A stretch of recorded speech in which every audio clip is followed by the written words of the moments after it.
So I guess the UK government has made Russell Brand their public enemy #1, and they sent a letter to Rumble, to TikTok, and also Elon Musk. Yeah, we'll go through the Elon Musk one at the end. Pressuring big tech to demonetize and hopefully deplatform Russell Brand due to these accusations. I don't want to hear any more about how this isn't a coordinated attack. Holy shit. There is a wonderful bit of information that I learned from our friend Carl Benjamin Sargon of Akkad. There are only 4 articles from the Magna Carta that are still in practice today, and the Parliament, or the person that sent the messages or the emails out to the various social media companies, they violated one of them, and that's it's basically due process. You can't take someone's property, but it's the Magna Carta, which is like 500 or 600 years ago, and there's 4 that are still in practice, and they managed to blow it on that. Let's look through this. This is from the Culture, Media, and Sport Committee in the House of Commons. Chris Pavlovsky is his name. Chief Executive Officer of Rumble. Yeah, so they said, "Dear Chris, I'm writing concerning the serious allegations regarding Russell Brand in the context of his being a content provider on Rumble with more than 1.4 million followers. We're raising questions with the broadcasters and production companies who previously employed Mr. Brand to examine both the culture of the industry in the past and whether that culture still prevails today. However, we are also looking at his use of social media, including on Rumble, where he issued his preemptive response to the accusations made against him by the Sunday Times and Channel 4's dispatches. While we recognize that Rumble is not the creator of the content published by Mr. Brand, we are concerned that he may be able to profit from his content on the platform. We would be grateful if you would confirm whether Mr. Brand is able to monetize his content, including his videos relating to the serious accusations against him. If so, we would like to know whether Rumble intends to join YouTube in suspending Mr. Brand's ability to earn money on the platform. We would also like to know what Rumble is doing to ensure that creators are not able to use the platform to undermine the welfare of victims of inappropriate and potentially illegal behavior. Yours sincerely." Alleged victims. Alleged victims. That's what you called a night letter. This should scare the living crap out of everybody. Every single person. Because that means that granted, Russell Brand is he's a UK citizen, I believe. Yeah. But if I understand correctly, the incident in question happened in California. Well, there's one happened in the UK. I think the other ones were in. It does. I mean, it doesn't matter. At the end of the day, he's a private citizen. There's no lawsuit. There's no criminal case. Yeah. It's all just online blabbing. Yeah. It's none of it is actually in a court of law. It's leftist authoritarian. If this is the public trying to be like, oh, what do you mean it's a concerted effort to get him offline? That's crazy. Nope. Ask yourself why the government has any right to take any level of interest in what a private citizen not convicted of a crime, not even in the process of being charged for a crime, what they have any right to do with pressuring platforms that are private entities to execute their will on their behalf. That's insane. Mm-hmm. So Rumble did the right thing here, thankfully. They put out a statement publicly saying, "Today we received an extremely disturbing letter from a committee chair in the UK Parliament. While Rumble obviously deplores sexual assault, rape, and all serious crimes, and believes that both alleged victims and the accused are entitled to full and serious investigation, it's vital to note that recent allegations against Russell Brand have nothing to do with content on Rumble's platform. Just yesterday, YouTube announced that based solely on these media accusations, it was barring Mr. Brand from monetizing his video content. Rumble stands for very different values. We have devoted ourselves to the vital cause of defending a free internet, meaning an internet where no one arbitrarily dictates which ideas can or cannot be heard, or which citizens may or may not be entitled to a platform. We regard it as deeply inappropriate and dangerous that the UK Parliament would attempt to control who is allowed to speak on our platform or to earn a living from doing so. Singling out an individual and demanding his ban is even more disturbing, given the absence of any connection between the allegations and his content on Rumble. We don't agree with the behavior of many Rumble creators, but we refuse to penalize them for actions that have nothing to do with our platform. Or alleged actions that nobody has yet confirmed actually happened on the platform. Although it may be politically and socially easier for Rumble to join a cancel culture mob, doing so would be in violation of our company's values and mission. We emphatically reject the UK Parliament's demands. So they did the right thing. I have a feeling Elon Musk will feel the same way. So this is TikTok, I'm not so sure. TikTok, I'm not so sure, because there is actually a TikTok lobby in US politics. The minority owner of TikTok is a donor to many politicians. Yeah. And I think Rand Paul is one of the biggest, TikTok lobby hostages. Yeah. He has a lot of money from that donor. I like the idea. And they're definitely exercising their interests in our government, and that's the reason probably why TikTok hasn't been banned in this country yet. I like the idea of Elon Musk like dancing out his defense. Like, I was at this place on like he just does coordinated dance routines to issue his alibi for any of the such instances. Here's what happened over at X. So it says, in the communication to X Chief Executive Officer Linda Yaccarino, Dame Caroline said, we would be grateful if you confirm whether Mr. Brand monetizes his content, and if so, we would like to know whether X intends to join YouTube in suspending Mr. Brand's ability to earn money on the platform.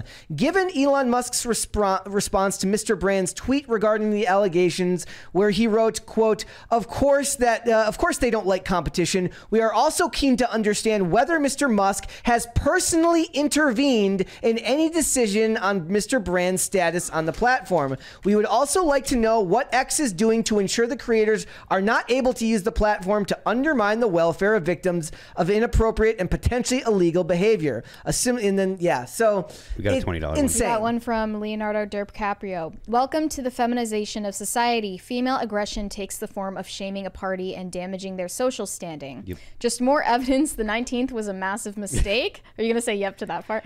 They're ruining society in a global-ish test. Yes, the 19th was a massive mistake, but you can't take rights away once you've given them, like, you're never going to win with that.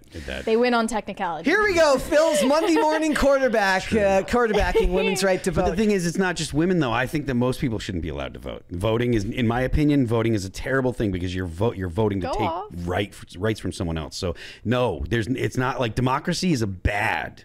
Like, it produces bad results just as often as it produces good results. You're asking people, the majority of people, to come up with an answer for a question. They probably don't even know the question, like how the context of the question. And Brand has never been part of the TikTok Creator Fund. Like we were saying earlier. The TikTok Creator Fund is like a joke to me because you can get like 3 million views on a video and get 50 cents from it. Like, are you really trying to deprive Russell Brand of like his $40 a month? It's insane.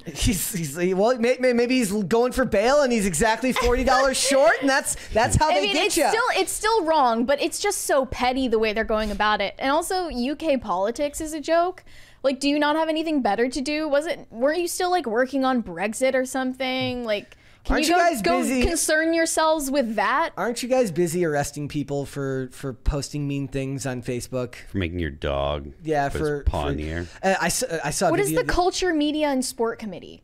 And why is it part of the government? It's a terrible idea that they have one in the first place, because this is what happens when you empower government to do things. This is why it's a good idea to be like, maybe we shouldn't have the government do that, just because eventually it'll get out of hand and start oppressing. Do you have your Twitter license? I mean, do you have your TikTok license? Yeah, it's like a TV license. Well, they have to pay for the BBC license too, or is that's going away? I believe they've like that was one of the things that somebody correct me in the chat if I'm wrong. Wasn't that one of the things that like Boris Johnson like campaigned on, was getting rid of like the BBC license fee that people have to pay or something like that? God. But like you pay to have the propaganda fed to you. Mm-hmm. I guess to be fair, we do the same thing here. We pay for all our streaming services and we have the propaganda fed to us as well.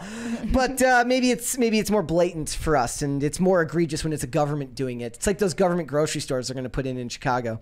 Wait, what? Yeah, they want to put in government. They want to put in government run grocery grocery stores in Chicago. Bread lines. Amazing. Yeah. But I don't want to hear anymore how this isn't coordinated and how this isn't egregious and over the top. There hasn't been one action since the first day that this happened that hasn't been over the top and an excessive overreach from all parties involved.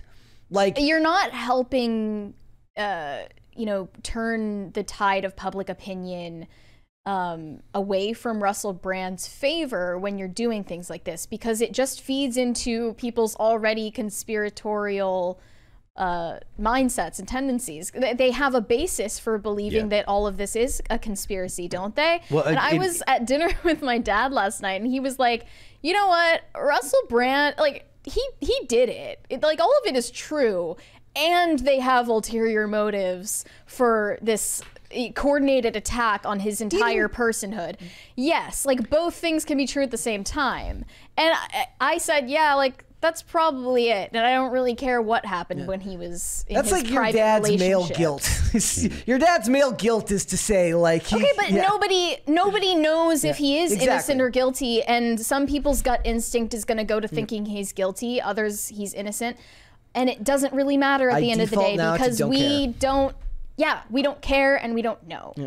Because at the end of the day, it all just ends up coming back to who's going to get the most out of these situations. Now, when it's made into a public spectacle, it's about who's going to get. Maybe who benefits. The first day is about whether he's guilty or innocent. The second day forward is all about who's going to benefit the most and how's it going to shake out. And this is all bad for. Granted, this isn't just exclusively for the United States, but this attitude is bad for Western society. It's bad for liberal democracies. It's bad for the population of these many different countries that have at least a foundation built on the same thing, which is English common law.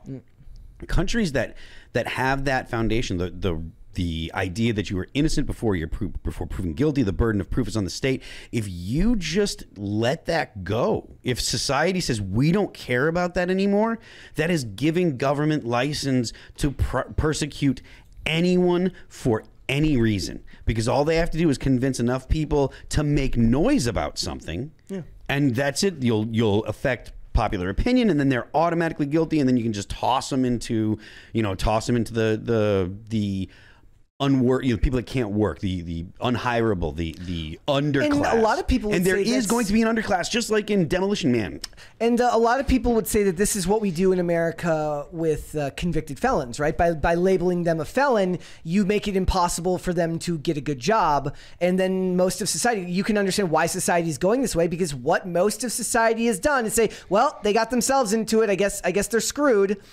So the average person who doesn't pay that close attention just takes the popular opinion here and says Russell Brand's guilty. Well, he did it. I guess it's his fault that he can't have his social media platforms monetized. If he didn't want to do it, maybe you shouldn't raise your sons to be R-wordists. Make your own Rumble. yeah, exactly, right. So it's so ironic, right? Make your own YouTube. They did that. Yeah. And then make your own Rumble comes next. Yep. Once they get in the pockets of politicians. And none of this should matter anyways, because at least here in America, you are presumed innocent until you are proven guilty beyond a reasonable doubt in a court of law. And even then, some people would say, what does that have to do with you making money once you get out of jail? Mm-hmm. Right? Mm-hmm. Why? Mike Tyson can still make money. I don't care. That's his right to do so. He paid his debt to society. Maybe the answer is the only time you shouldn't be able to make money on these platforms is while you're in jail because you can't use them. Though it would be funny to watch them try to post videos from jail. There are tons of prisoner TikToks out there. Yeah. Yep. It's not impossible. So it's just it's insane, and it's a vast overreach, and it's sad because this is a guy who was once darling to the society, to the media out there. They love this guy. He was a big deal, and now and that's the thing. They said another thing that they said was they pulled most of his content from these BBC platforms. So if I'm supposed to take you at your word, and most means not all, are you monetizing some of his other content that's still there? So you're allowed to make money off the alleged R-wordist, but he's not? Yeah, that's ridiculous. Bonkers. Thanks for watching. Listen to full episodes of Pop Culture Crisis on Spotify. Keep up with us on social media and make sure you subscribe and ring that bell so you never miss the show. Bye, guys.